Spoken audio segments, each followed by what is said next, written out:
स्थानिक गुन्हे शाखेची मोठी कारवाई।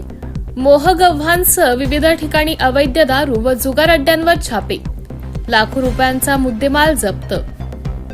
वाशिम जिल्ह्यातील गुन्हेगारी प्रवृत्तीला आळा घालण्यासाठी स्थानिक गुन्हे शाखा वाशिमने धाडस सत्र सुरू ठेवत ग्राम, मोहगव्हाण व इतर ठिकाणी अवैध दारू व जुगार अड्ड्यांवर छापे टाकून लाखो रुपयांचा मुद्देमाल जप्त केला आहे। पोलीस निरीक्षक प्रदीप परदेशी यांना अणसिंग पोलीस स्टेशन हद्दीतील मोहगव्हाण येथील धरणाच्या काठावर काही जण गावठी हातभट्टीची दारू तयार करत असल्याची खात्रीलायक माहिती मिळाली।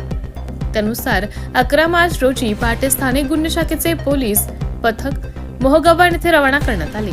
पोलिसांनी धरण परिसराला घेराव घालून छापा टाकला असता आरोपींना पोलिसांची चाहूल लागताच ते घटनास्थळावरून पसार झाले। पोलिसांनी परिसराची पाहणी केली असता झाडाझुडपात लपवून ठेवलेले तसेच जमिनीत पुरून ठेवलेले सडवा मोहाचे 20 ड्रम, 4 प्लास्टिक टाक्या व 20 पिपे आढळून आले। यामध्ये सुमारे 4700 लिटर मोहमाचा आढळून आला असून त्याची किंमत अंदाजे 7,10,000 रुपये आहे। हा मुद्देमाल पंचसक्षम नष्ट करण्यात आला। तसेच आरोपी जमील रेहमान नौरंगाबादी व इतर जणांविरुद्ध गुन्हा दाखल करण्यात आला आहे। याशिवाय कारंजा ग्रामीण येथील प्रमोद गंगाराम चव्हाण यांच्याकडून देशी विदेशी दारू मिळून 7,350 रुपयांचा मुद्देमाल जप्त करण्यात आला।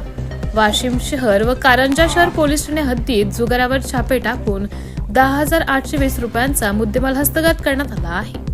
ही कारवाई पोलीस अधीक्षक अनुज तारे यांच्या मार्गदर्शनाखाली अप्पर पोलीस अधीक्षक लता फड, उपविभागीय पोलीस अधिकारी विशाल क्षीरसागर, पोलीस निरीक्षक प्रदीप परदेशी तसेच स्थानिक गुन्हे शाखेच्या पथकाने केली आहे।